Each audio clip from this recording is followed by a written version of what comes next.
Bismillahirrahmanirrahim. Assalamualaikum warahmatullahi wabarakatuh. Saya Muhammad Arianto, mahasiswa Fakultas Hukum Universitas Muslim Indonesia.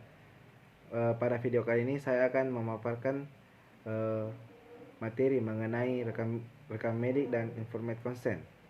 Yang pertama, apakah yang dimaksud dengan rekam medis, dan sebutkan pula isi rekam medis pada pasien rawat inap. Rekam medis adalah berkas yang berisikan catatan dan dokumen tentang identitas pasien, pemeriksaan, pengobatan, tindakan, dan pelayanan lain yang telah diberikan kepada pasien.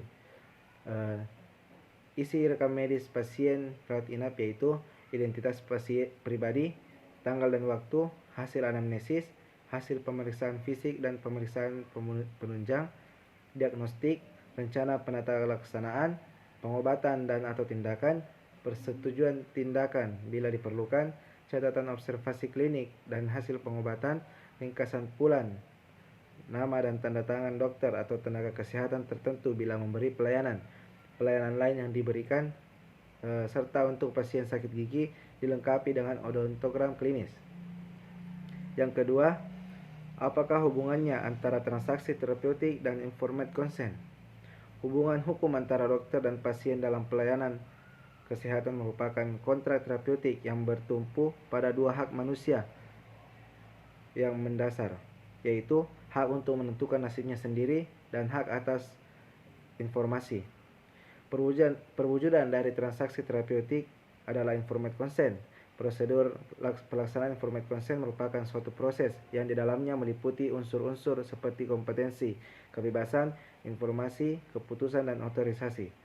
Dalam perspektif hukum perjanjian, informate consent sebagai wujud kesepakatan pasien merupakan syarat-syarat terjadinya kontrak terapeutik yang harus diberikan menurut kehendak bebas pasien.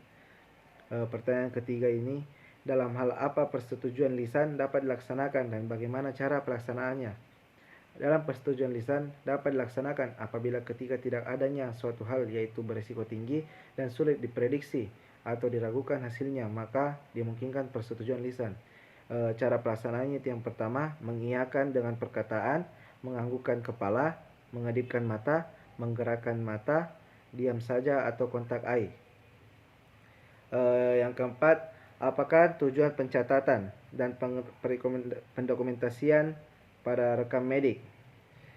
Tujuannya itu komunikasi antar anggota atau tim health professor sebagai bahan ajar, yang kedua sebagai bahan riset, yang ketiga sebagai bahan penilaian observasi, sebagai bahan audit, sebagai bahan untuk menghitung tagihan pembayaran, sebagai black box bila terjadi perselisihan antara dokter dan pasien.